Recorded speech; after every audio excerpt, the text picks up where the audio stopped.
Well, folks, once again, I'm Jeff Slakey here with KMAS Radio in a ongoing conversation across the Shelton School District. This is our final night of these conversations. We are wrapping up at Choice and CEDAR, and we'll have about a half hour for both of the schools to kind of get a better chance of understanding what's going on here.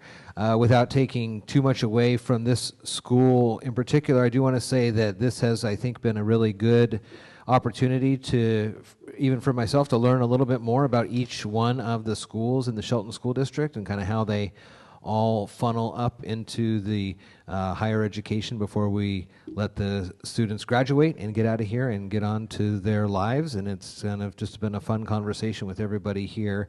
Today we have, as usual, Superintendent Wyeth Jesse to talk with him.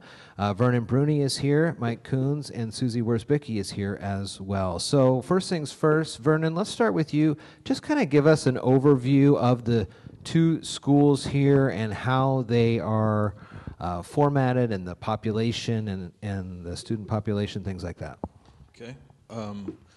Well, Choice is in, I think it's 41st year, and we have about almost 200 kids in the day program and about another 100 kids in the re-engagement open doors program. And we have several programs within the school for different students that need a little bit of a different pathway or need different kinds of supports.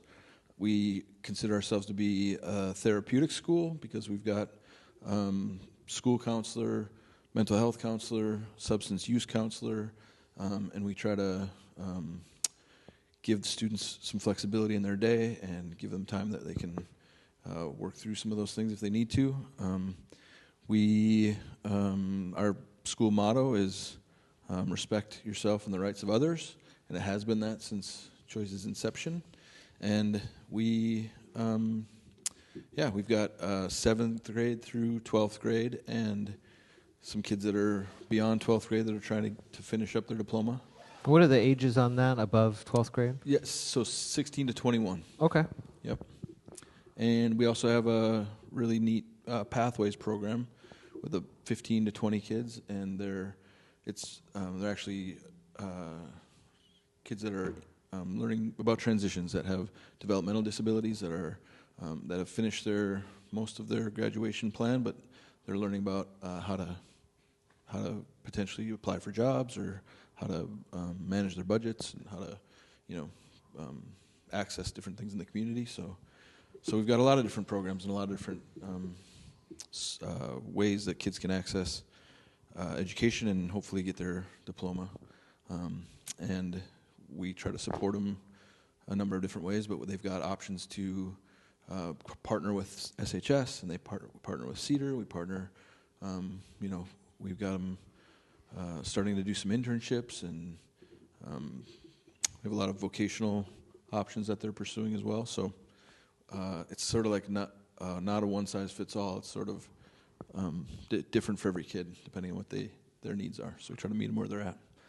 CEDAR is a school that is project-based learning is the primary mode of instruction, and they are similar in Choice in terms of being smaller and having smaller class sizes and having a real community family feel and having their teachers know the students really well and having advisors that help them map out their plan, their grad plan.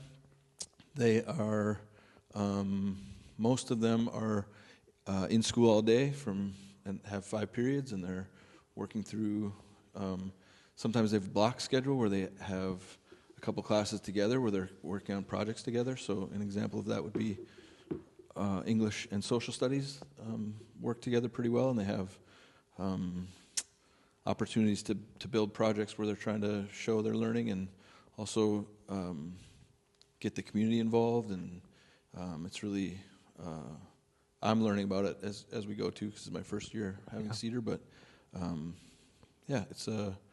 it's really kind of innovative because they do things in a little bit different way, and they grade in a different way. It's standards-based grading, and they're working on things like collaboration and communication, both written and oral communication, and agency and things like that. So it's it's really a pretty neat model. And there's about 100 kids, give or take, in Cedar. And Choice has been around for a long time, hasn't it? Yeah, 41 years. That's amazing, 41 years. Wyeth, talk to me a little bit about how these two schools fit into the overall school district, Shelton School District model, and what you see coming out of these two schools differently than what comes out of like Shelton High School model. Yeah, I've had, before coming to Shelton, I've had experience actually with alternative, what we call a lot of times alternative high schools or small high schools. And so I'm glad I had those experiences when I came here and saw what was going on for us. Cedar was just getting off the ground and it was coming off COVID, right? And so just getting a site, getting set up. It was really, that in particular, I think it served a purpose. The way it was slid off is just project-based learning, High school is an interesting time. I say that. I know a lot of people are like, interesting. What does he mean by interesting? But it's a lot of times students need to find themselves. It's not always so much about the core academics and meeting high school graduation criteria. And for Cedar, it provided an opportunity to provide a small environment where they're project-based learning, doing things that are cross-curricular. So it's really integrating different things, like science and art. You can go into a class like that, right? And you're still meeting graduation requirements. But then you're also doing a lot of outdoor, I call it outdoor ed. You're engaging the community, you're engaging with the environment here that's very rich. And so that was really good. It was mostly geared towards kids that are more college oriented. Doesn't mean they were going to go to college, but it was more geared towards that and getting situated to apply for either a 2 or 4 year institution. Choice, when I got here, there were some struggles. I think the divorce between there was a population, Cedar had split off from Choice. It feels like 20 years ago since that's happened, by the way. But Choice was it feels a little more bitter in that relationship, where it was like, what's in for us? Does the district support us?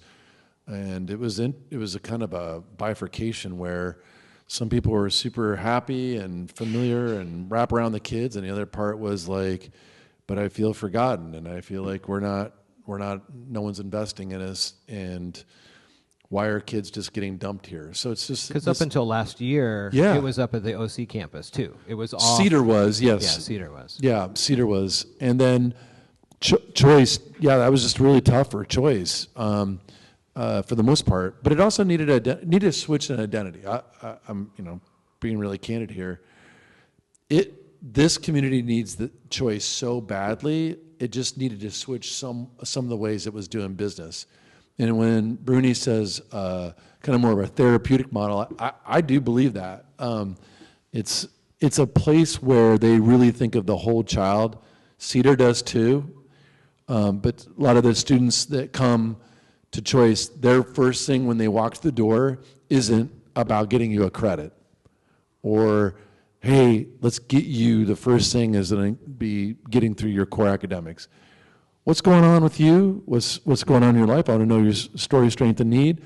And how can we work with you to further better you as a whole child? Was the way they've moved and done their perspective? We've changed the schedules. And now there's always been a number of programs underneath Choice, but in particular, split some things off, made some changes so that there's something for pretty much anybody who comes through the door to really get their legs to get their legs underneath them, so that they can further feel successful and create independence for themselves. Folks, I hate to tell you, not every student's ready for a comprehensive high school. And what we have in Cedar and Choice is exactly a wide range. I cannot think of a whole lot of other things that you could possibly develop in a high school model than what these two schools offer. So, and it's become a real success story for the Shelton School District and really for the families and students.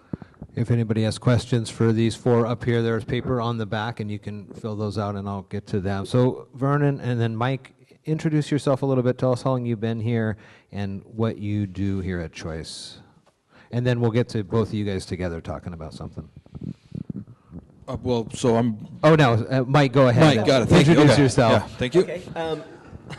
Okay, thank you. My name is Mike Koons. I'll be completing my 25th year here at Choice. Most of the time spent in the same room downstairs in room 6. So I fully intend when I pass on into the great beyond, this is where I'll be haunting. But you know, I've been around. I mean, Choice is change. I mean, I know sometimes change is hard, but we've always had to change and adapt to meet the needs of our students and our communities and our families. And so I'm really proud of the work that I've been able to be a part of and the work that Choice has done for the community. I love to be out and running into those old students, and I've got a number of students, children as my students now, so I really like that continuity, and yeah, so it's just been a great experience for me here at Choice. At the start of a school year, when a new student comes in, or just in general when a new student comes in, Vernon, both of you guys talk to me a little bit about what the process is. You talk a lot about understanding the whole child, how much time involved in understanding them happens before either they're placed in a classroom or they understand which classroom they should go into. Well, now a lot of times we're getting some information about the student from whichever school is sending them to us, or where they're coming from. So we've tightened up that process a little bit so that the counselor who is sending the student gives us little history about the student and things that we might need to know that we can better serve them. Would that be then from 6th grade here in some cases, or from a high school if the Shelton model hasn't worked out? Both. Okay. In both cases, we try to get some information about the kids as they're coming in, and we've really kind of developed that process over a couple of years to make sure that we have a little more information about students as they're coming in, and we so when they do come through the door, and we kind of, a lot of times they sit down with me, or they'll sit down with me and Mr. Budge, our counselor, and kind of talk about what their goals are, what their dreams are. I like to find out what they like, what their passions are, so that we can try to figure out, which model might work best for them, and we try to figure out how they learn. And it's really just kind of a sit down and get to know you with the family, and then we place them with an advisor, and then we introduce them to the advisor, and then the advisor kind of does the same thing, where they sit down and get to know the child and figure out, what their goals are and what they like to do and how they'd like to get there, and then that process continues every month at Choice. You've got a check-in with your advisor, and you and your family sit down, and basically it's like most schools have conferences twice a year. We have conferences every month. What does that do to help the parents with the buy-in, or the guardians with the buy-in on that? Well, we have always done conferences or check-ins that we call them every month. And it's always a good time to be able to celebrate the strengths with the parents so they can hear all the good things. Because, oftentimes their relationships with schools have been largely hearing, negative things if a student's getting in trouble. When they come here to Choice, we have, they're assigned an advisor based off of grade level. And they'll stay with that advisor for the whole year. And then every month we invite the parents in. Hopefully, I often get about 50%, parent involvement, which I think is pretty high on a monthly basis. And it just gives the parents a feeling of ownership and partnership with the school, because every month I go over their grad requirements. I talk about how they're doing. I do their progress reports.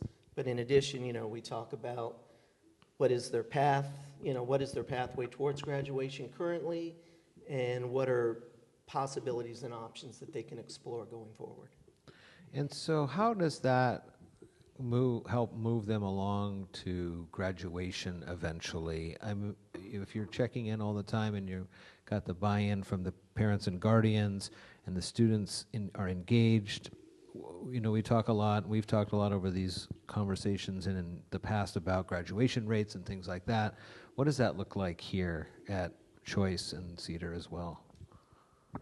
Well, at Choice, we've got, basically we have a written student learning plan for every student, and that's part of the alternative learning experience, they call it, ALE schools. So the advisor and the student are sitting down each month looking at their learning plan to figure out, are you being successful, or are you not being successful? Are there things that we can do to help? And if you're not being successful, then we have a list of ways that we can help you with that. So the idea is to try to intervene before we fail a class or get behind in any way. So we often have, they're called interventions on the written learning plan, but oftentimes, okay, you're having a tough time getting here. What can we do to help you get here? Or we're looking at a particular class you're not doing well in.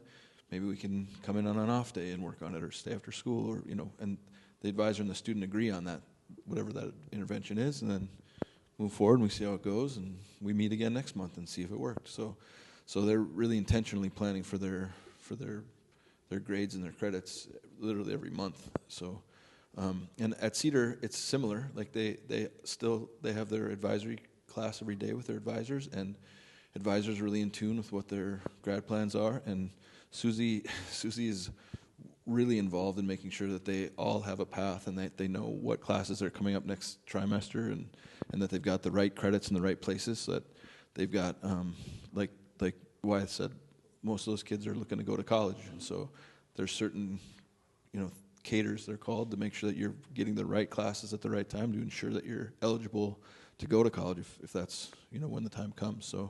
So Choice and CEDAR similarly have real involved counselors and advisors to make sure that the students are moving in the right direction. Susie, we talked last month about your job as a counselor at CEDAR. Explain kind of, again, for those who maybe missed that one, what your background is and how long you've been there doing that.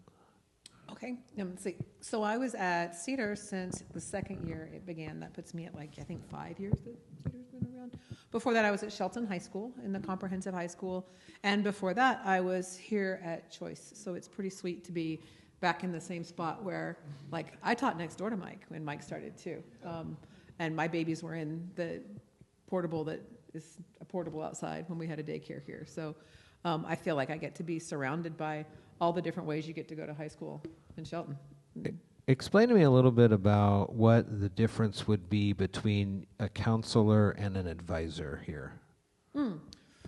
Counselors are trained in the American School Counselor Association model, where you are responsible for your academic, your career and college readiness, and your social emotional goals. So that's our curriculum. And as a counselor, my job is to work within the system to see how those things get implemented in the building, and to support that work and to infuse any gaps that I see. So that's kind of like the curriculum area that as a school counselor I get to do. The advisors then are the primary advisor for that student. They follow that student. They have their 25 students that they hang out with every day for 4 years. They know you. They know you on a good day. They know you on a bad day. They know you when you want to be known and when you don't want to be known. They know your family. They know the changes in your family. They know how your dreams change from the 9th grade to the 12th grade. So it's a primary relationship, and it's pretty beautiful. Susie and Mike together here, talk a little bit about what the general kind of background perhaps a student might have coming here, some of the guardian or familial struggles that you have come to understand over the time, and what you do to help the students feel comfortable here and feel comfortable with themselves, I guess. I can speak to what that's like at CEDAR, and I think it's unique to CEDAR compared to Choice because the school itself is unique. Over these last few years, I think our demographic seems to be attracting families that want to try something different and unique, and really are kind of challenging what comprehensive high school could look like for their students. And especially when they bring to us their 14-year-old and say, come to high school and do it this way, it's a big gift. It's a huge like risk, because that's your baby that you're sending off to high school, but they're trusting us to come together into this community and to grow. We have a lot of students that come from homeschool, so we're pulling in families that have been out of the traditional setting and they want to bring their kids into school because they want a small community. And we have students that are coming because they want to learn how to work collaboratively in a group, or they have friends that have been there and they felt successful and comfortable and seen and like this is their place. So that's kind of what it's like. We have a group called the CEDAR Ambassadors. That it's a club that I get to be in charge of. I love it. It's my favorite thing, which is filled with students that help with building culture. So we'll set the targets for what we want to work on our culture days at the beginning of each trimester, and then those students will design that day, and they'll help all the students have a culture day to start back into the culture about what is this next trimester going to be like. So, in fact, Alan is here, and Alan's one of them. And Mike, talk to me a little bit about it from the choice side. So choice often is a student's second stop in their high school education. So we get a lot of students that come to us. I mean, we get a group of ninth graders every year, and usually those students, kind of help build culture within, that particular group. But we get a lot of 10th graders and 11th graders, and occasionally some seniors as well that have tried the comprehensive high school, and for whatever reason, family struggles or maybe feeling a little overwhelmed with the size of classes and a lot of the social dynamics that happen in a larger school, they find themselves getting a second chance at choice. And I believe we do a really good job of welcoming them into the community and getting to know them and helping them feel like they belong to our really tight-knit community. And I think there's a lot of strength in that, in being part of something that, everybody is kind of having the same types of struggles at home. So we do have a fair amount of students that are struggling with home life, struggling with housing, and so they just really find like a safe place at choice and a place where they can feel heard and understood. And we have a whole lot of support staff, not just teachers, that kind of go into that relationship building. Vernon, talk to me a little bit more about that part of it and some of the, and maybe it's because of the specific model of the two schools or not, but like the available resources that maybe these two schools are able to get either through the district or through the state or through the feds or whatever to help support students if there are housing needs or if there's food struggles at home, things like that. I think it's a long history at Choice and Susie's had a long history in the community too, at all the schools, but of connecting them with resources, and we've got, I think it's a matter, we've got, obviously the district has McKinney-Vento, liaison, and they can help us with folks that are experiencing homelessness, but we also have community partners out there that also deal with that, and that we've got direct connections to. The district has decided to invest a little more into the counseling support in terms of our mental health counselor being here, all day, every day, and we have a partnership with True North, another one of our community partners. It's really been, helpful, and we've got our substance use disorder counselor that's in the building as well, and that we have access to, daily. So I think it's been a concerted effort to kind of consolidate those folks and those services to be here at Choice for the reasons that Mike talked about. A lot of our students are struggling with those things, and I think there's now been generations of folks that know that their kids can come here and we'll help them out. So yeah, it's been a long history of that. Explain a little to me and everyone the Open Doors program and how that seems to be a good fit for this, for Choice. So like Mike talked about, a lot of kids, this is sort of a second chance. In many cases, we're at all grade levels, we're really re-engaging students at choice, trying to get them, for whatever reason they've been, not feeling successful or not being successful by the metrics that are at the traditional school. And here we can kind of start them slow, and we can get to know them and try to figure out what it is that motivates them. And we don't have to apply a whole bunch of pressure. It's just like we're just trying to get them re-engaged, right? Like, come back, be consistent, show that we've got folks that care about you. We've got, if you have a blowout or if you have, anxiety or whatever's going on, like, we can work through it and start fresh tomorrow. And so a lot of times it's just providing that, like, really consistent, safe place.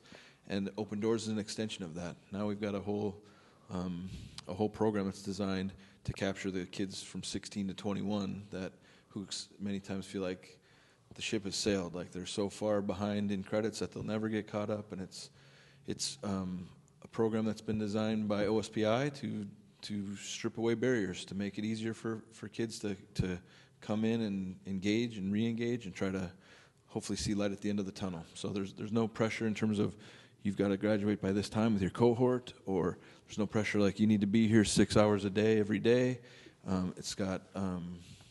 There's more flexibility for kids to be working. We've got a lot of, I won't say a lot, but we've got a handful of teen parents that are in the program that felt like, well, now I can't do high school. Well, you can here because we've got that program, and it allows for kids to attend as they can, depending on what their situation is.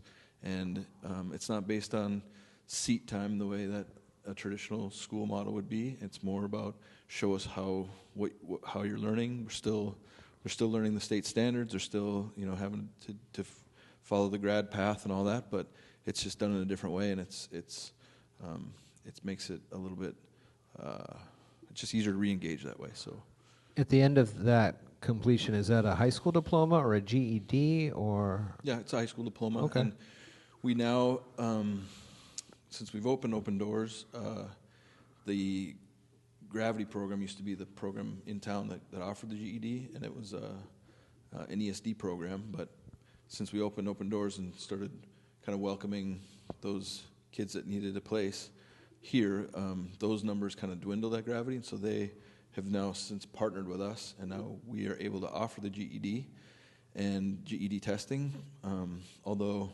many times since we've been able to do it this year, what happens is if a kid can pass a GED test, we're able to give them high school credits for that. So as they see their high school credits going up, and it becomes a real reality, like, oh, I could get the diploma. 9 times out of 10, they choose to keep going and get their diploma. We've talked a lot about the differences between here and a traditional school like Shelton High School. So, and then you've also mentioned in that last conversation something about not having to be here 6 hours a day. So, Mike, what's your schedule like here? Is it a 9 to 3, or is it off time, or how does it work? I think Mr. Bruni was referring to just Open Door students. Okay. I work in the day program, and we basically start at 7:45, and our students get out at 2:10. Okay. So it's a full day with 5 periods. Wyeth, we talk a lot about, you mentioned story, strength, and need a lot when it comes to the students here. How do some of the students that you've met here at Choice kind of exemplify that, some of the stories that you've heard here when it comes to a student that had been struggling at the high school or before they got here and made a turnaround or something like that? Well, yeah, I mean, there's so many stories, Jeff. I mean, I don't have, there's a range of situations, and that's why there's so much underneath one house at Choice and also at CEDAR itself. And some kids, we have kids that go across to the campuses. I don't know if we got anybody that does all 3. There might be. I don't know. We have something, right? We have 3. That's pretty amazing, right? Like, so no matter who you are, your story of strength and need, it is about each individual student, Jeff. And I think it was Mike did illuminate, just in case people didn't know, a lot of students have some real challenges in their life. And those challenges are real. It doesn't matter if you're CEDAR or Choice. There's a lot there, and what they can provide here for them and meeting them and knowing them, each individual student, we stress that. I expect administrators to know each student. You have to know what's going on with them, because when you come across a situation and they're struggling and you don't know what's going on, you're likely to take the wrong aim at it. And so you know what they like, what they're trying to get to, their goals, who their friends are, who their enemies are sometimes, right? That's all in very critical information, and they do an exceptional job at both schools of meeting where they're at. It could have been that a lot of times we kind of tear them out, and they all three of them told you about, like, there's just some kids that just don't do well getting credits. It's a struggle, in particular at Choice, not so much CEDAR, but there are sometimes those students where it takes a lot of wraparound supports just to get through to graduation. But if you're short in credits, it's hard to re-engage, especially when there's not a whole lot of support network, or that you have bad relationships with adults, or there's a lot of drugs, or you're homeless, or all of it, or you need to have a job in order to make enough money to kind of get by. And so I like to think of the operation here on our shared campus as it's really kind of a 6 a.m. to 6 p.m. plus kind of day where kids can come and go, and we offer some real structure for them in sometimes a very traditional way, but then we have a lot of stuff where you can do project-based learning. You can come in, you can do online learning with a hybrid model with a tutor. You can stop by the tutor, you can get case managed, we can get you hooked up with outside services. We can just bypass it and really to kind of work through packets to get you through on some really difficult courses because they don't love everything, but then all of a sudden turn around and go to the skills center down in Tumwater, or go up to the campus up at SHS because they may have something really dynamic that we just can't offer in a small high school. So I think the listeners, I really want to illustrate, I get in these detailed questions you ask. Folks, for a district the size of Shelton to have these two schools, they serve a real purpose. Come to any graduation. Hear the stories, watch the excitement for the families and the students, and you understand why they're essential, because it's not just about plugging away and getting kids to graduate. You're changing lives. You're changing this community, and both these schools know these kids in and out. Sometimes maybe even more than they want to, but and kids will divulge quite a lot. And I wouldn't have thought that necessarily when I got here. And that also has come with change, and they both have changed in ways that I think meet students when something else doesn't work. This is truly a safety net that should most certainly be thought of as a necessity for this community.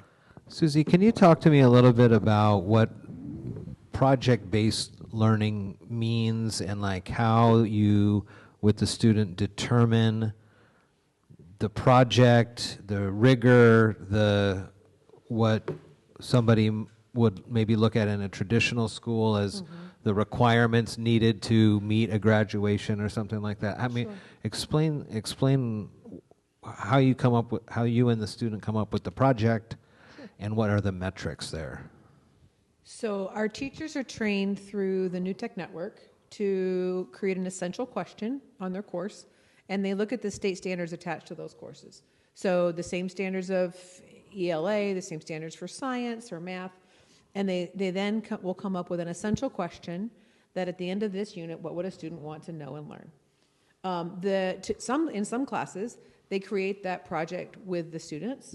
For other places, they design the project, and they take those standards to the student. It really depends about the grade level, about how much experience they have with collaboration, and then the older you get, the more autonomy you have in the decisions around your projects. So the projects are designed with the same state standards, but the other pieces that our students are graded on is also on their collaboration.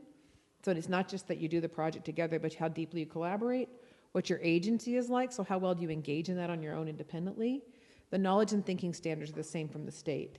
And then as there'll be written standards and oral communication standards for every course.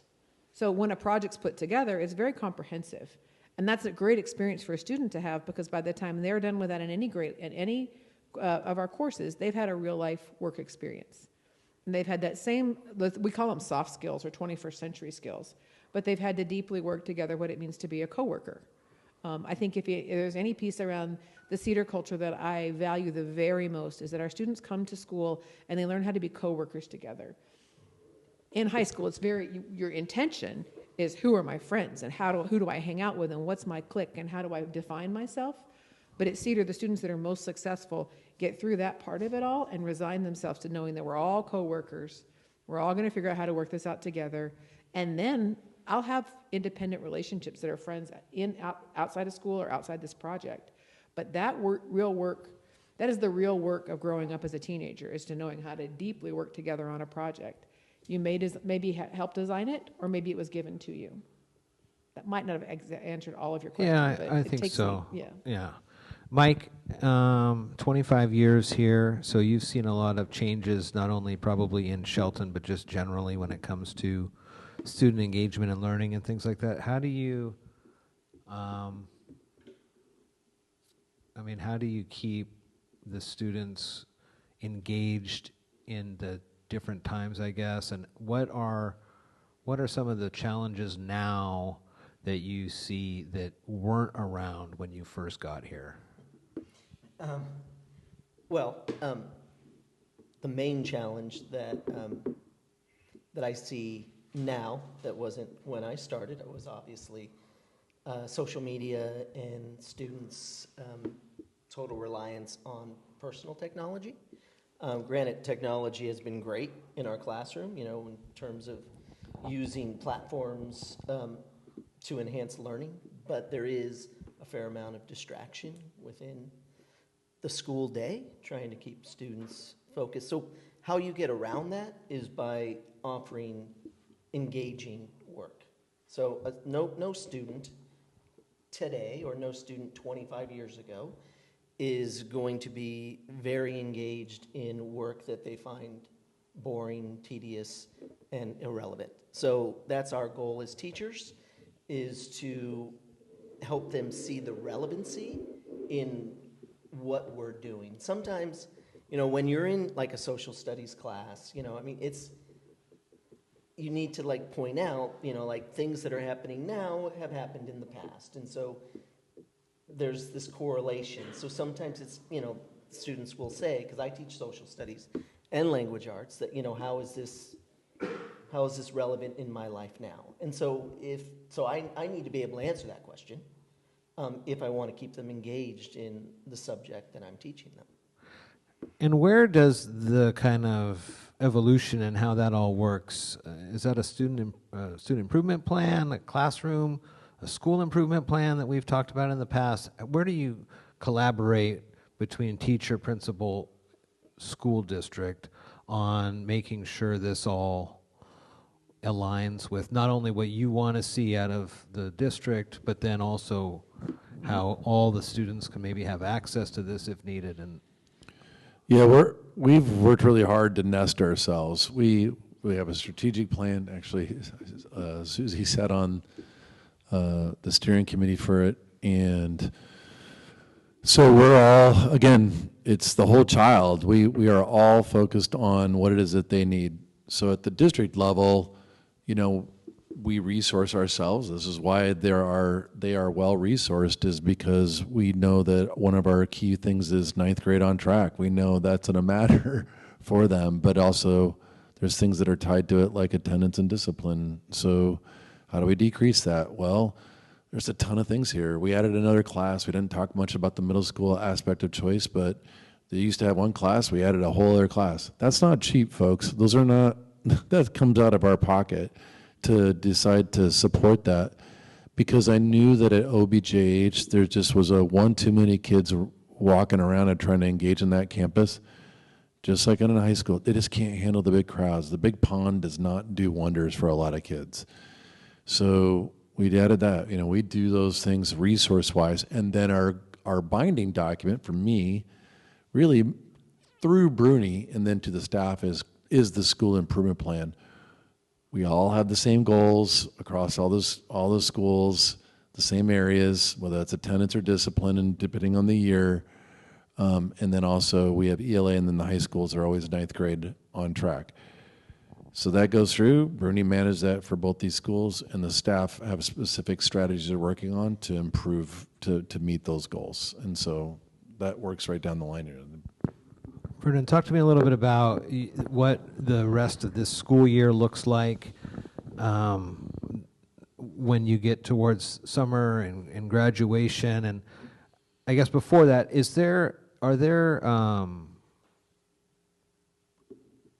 once a student completes some of this project-based learning or through these programs that might not have a 9 to 5, Monday through Friday kind of a schedule, do they often graduate early? Or, I mean, once you're done, are you able to get out of here? Or how does that, so you're not like sitting around? Well, we have had some kids graduate early, and because I'm guessing if it's project-based and it's kind of based on people's interest and how excited they are in the learning, that they might be able to move through faster. No, they still got to do the 24 credits to graduate, and they still have to have the credits in the right areas, and they still there's still a lot of standards in each content area that they have to tackle. So it's not. I mean, they're not moving any faster in either school. The folks that are being re-engaged in open doors, they might have a fewer standards that they have to tackle, or different ways that they can show their learning, that they can show that they've mastered through life experience and things like that. But it's not. We're not accelerating kids as much as we're re-engaging, and CEDAR moves at like the same pace as a traditional high school. They're a traditional project-based learning school, so they're still doing all 24 credits, and they're making sure they're filling in all the gaps. And there's some interest that kids have that we don't have enough staff or resources at either school for them to be able to do. But that's why we partner with Shelton. So we've got some students at CEDAR that are doing upper level science classes, or that are doing band and theater, and we've got choice kids that are doing welding and automotive, and the really cool things that are happening at the traditional school. They come here for the meat of their day and get the core stuff out of the way, and then they go do the really cool thing at SHS, and that way they get to kind of follow their own passions. And so you talked a little bit about kind of partnering with SHS, and when I'm hearing that, and Wyeth, you may want to take this, but it sounds to me like they're separate. It's a different. Shelton's over here on the hill, and they're up, and then Choice and CEDAR are down here, but they're all. It sounds to me like there's a separation. I'll answer it, but really briefly, and then they can tell you the kind of the on the boots on the ground kind of perspective, which I think is really important here. Again, when I got here, they were separate. The only thing we shared was kids getting kicked out of SHS and landing at the doorstep here. CEDAR was trying to fight getting off the ground, right? It was a little bit of a different thing. Since that, we've actually worked really hard together. There's a lot of things here. I know a lot of people listening. There's a lot more complexity than you think than just simply sharing students. They didn't have the same course codes. There's things that we have to do that meet state requirements. Because if the rigor is really different in one place than another, that's also another problem. So we decide to have something that the schools are truly complementary, and they're built so that students have access and choice to exactly what Bruni was just saying. So I would love to hear from them, because I think this is one of the more important stories that I think people need to hear. Yeah, any of you, please. I can speak to, it's common in a freshman experience to be overwhelmed and say, I pick CEDAR because it's smaller, because I'm afraid of the size of Shelton High. That's a common narrative. And then the student will say, but I want to take whatever their love is, their passion at theater, I want to be in band. And then they'll go try it. And then all of a sudden what they've done is they've had this limiting belief of themselves. And then because of their love and their interest, they challenged it. And more often than not, that's exciting. That's growth. That's really helpful. So any of us, when we have a limiting belief, we challenge it and we find that to be a success, we're more likely to take another risk that's like that. So I see our students oftentimes growing in their capacity and how they see themselves by trying out band, by trying out theater by going to, we have a student who went up to an AP biology class. So giving themselves a chance to try something that's beyond how they saw themselves because it's what they want, that's great. Like, that's what we all need to learn how to do. To piggyback on that, I think our job at Choice is to try to open up doors for our students, because they often feel, as Susie was saying, that they're self-limiting. And so, and we do get a lot of pushback from our students when we kind of try to get them to explore outside of, the small community we have here at Choice. But I'll tell you what, in the last few years, we've really been making a lot of progress. I know far more about Shelton High School's daily class offerings than I ever have before.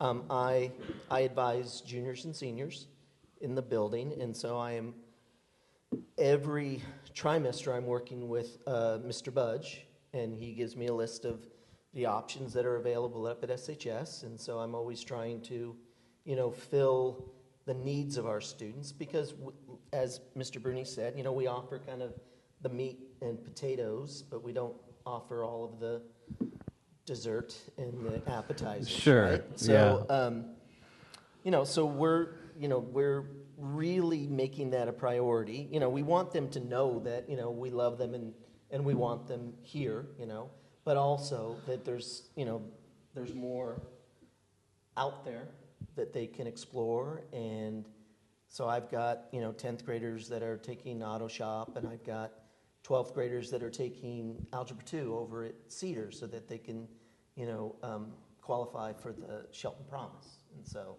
a lot of options now that we're really kind of having to keep in our, in the front of our mind there, that in years past we really didn't. We just kind of took care of everything in-house as best we could. We just have a few minutes left. Again, if anybody has any questions, write them down and hand them off to me. Vernon, talk to me a little bit about, by the end of this year, how many folks you expect to graduate out of here, and kind of some of those metrics in the next couple months. These two will have a better handle on how many that are going to cross the stage, because Mike is the senior advisor, so he's meeting with all of them monthly. And Susie's got a plan for each of those kids that are about to leave us. So I'll let them talk to that. Yeah. Jacob's excited in the corner. Yeah, I expect all of our seniors to graduate this year. There's 18 students in this class, and I expect them all to walk across the stage together. I would echo that. I mean, right now, all of my students are currently on track. The seniors are currently on track for graduation on time. So, geez, 25-ish. Yeah, between 25 and 30. And there's the reason it's kind of up in the air is because we've got obviously the seniors that started with us at the beginning of the year and that are on track to graduate. We've had seniors that have come late that have been behind in credits, and we got to see, can they make them up in time. We've also got folks that will be graduating from Open Doors that maybe maybe their cohort graduated 2 years ago, but they're plugging away and still going to try to get there. So we kind of see how many are going to cross the finish line, by the end of the year. But there's around 30 to 40. If a parent, guardian, or even student is listening to this and they are at the high school or they're at, elementary schools or Olympic Middle School maybe, and they're, how do you engage in the school here? I mean, how do you either say, I've been at the high school for half a year now, and this really isn't working for me. Can you jump right in to the second half of the year, or do they have to wait it out until we've built a system over the past 2 years. We've been working on it to try to make it as I'll say as effective as possible for the student, right? Like we want to make sure that it's as good as it can be for them. And so we start with an interview with their current counselor. We try to have the counselor sit down and say, why do you want to leave, and what are you looking for, and what do you think you'll find at CEDAR, or what do you think you'll find at Choice, or that kind of thing. So, and then we'll do the same for kids that say they want to go to SHS. We'll sit down and say, what is it that you need that you're not getting here, and we'll just have a conversation. We've got kind of a script of questions that we want to ask, and then if and then we move it to their team up there, or they'll move it to us if they're moving down this way, and we have kind of a team approach. So we all kind of talk about who's coming and or why they want to come, and can we meet the needs of the student, and when's a good time for them to switch. So, and it's not like a student would.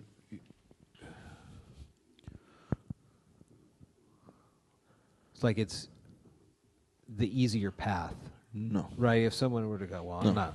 No, just different path and different way. And if a student, so we're about to go out to the junior highs, the OBJ and Hood Canal and Pioneer, and we're about to talk to them about all the offerings, the three different high schools. And if students decide that they want to come to CEDAR, for instance, there's an application process for that. So they fill out an application, and that there's an essay portion to it that they need to kind of talk about what their goals are and what their how if they can see themselves collaborating with other students and how that might look and things like that. And then our team looks at the applications and figures out, do we think it's a good fit, right? And then meet the family, sit down and show them around and talk about what class is like. And so depending on the path, it's like it really is about making sure that the right kid is at the right school, and we try to help them to understand like what each school offers that could meet their needs. Choice, Cedar, Shelton High, all viable options. It's amazing. The Choice has been here for 41 years in the community. That's pretty amazing. And Mike, you've been here for more than half of that, right? Very good. Mm-hmm. Superintendent Jesse, Vernon Bruni, the principal here at Choice and Cedar, Mike Koons, Choice teacher, and Susie Wierzbicki, a counselor at CEDAR. I appreciate your time. And again, this wraps up all the conversations throughout the school. Wyeth, I don't know if you want to just riff on what you have learned listening to the principals and the teachers here, what kind of how it's all worked out. I think it's been pretty engaging and informative, at least for me, to kind of understand how each school has its own flavor. Yeah. So you're asking me to kind of sum up the roundtables here, huh? We've been doing it for many. We've been together a little too much, Jeff. Yeah, I think so. I wrote the board and I let them know. I go, hey, I really want to continue with these roundtables. I think a lot of people are like, and the board gets frustrated too, where they're like, people come and complain and and they're like, they don't have an avenue to go back and forth in a dialogue. And this is a more intimate setting to have a better dialogue. If someone has a burning question, this is a great way to do it. We trying to always figure out best ways to engage the community. I know these three veterans on my left know that how invaluable that is. We try, we do it, and so you keep trying. And we tried this one, and I think people can just pick up and listen to this podcast, right? And so they can learn, because even parents don't know all this information. And so it's a good way to just get information where you're busy or you just can't get out or you can't go attend something. At least you can plug and go, oh, I know what CEDAR is designed for. I now have a better understanding of project-based learning. I now know what they're trying to do at Choice and trying to move them on and how they can expand choices in other places when kids are up on their feet and doing well. So the schools are each unique. There's a different flavor that we have here. I personally think that people are pretty amazed about what's going on at each of our schools. We are in an era of social media. I've said this many times. We're in an era of social media and in places where people just hover on what's the negative news, and a lot of it has misinformation or not the whole story. And we can't tell the whole story, because when you talk about kids, they are owed their own privacy and their own things, especially when they're struggling, right? And it's sometimes hard to explain the situations when there's a long story to it. And then we add our education-ese to it to make it even more convoluted. Kind of making fun of us. I think, as I like to say, and you heard me say it a million times, Jeff, I am a product of public education. I'm so thankful that I had educators who cared enough about me, because I didn't come from much either. And these two schools and the rest of our schools here do an amazing job of, whoever walks through the door, we are here to serve you unconditionally. And we will meet you where you're at, and help you grow to wherever you and your family really want to try to go to. And that's the beauty of what we're offering. That's why we are number one in the state for early literacy growth. We have cut suspensions by 77%. I think you had 3-4 suspensions last year, something like that. Same for CEDAR. I mean, are you kidding me? The kids that get kicked out everywhere else. I'm just trying to tell folks, you hear the graduation, how many kids are graduating? Well over 90%. I just can't be emphatic enough. Be grateful for what we have here, because we could lose it. And so that's why I love these roundtables, and people get to know what's behind the curtain. What are they doing at each of these schools? And the kids get to have those experiences. Those two kids in the back here I've gotten to see many times over. We know each other well, seniors, and go talk to them. They'll tell you about all the great things they've done, and they should be proud of what they've accomplished. Vernon, Mike, Susie, Wyeth, thank you so much.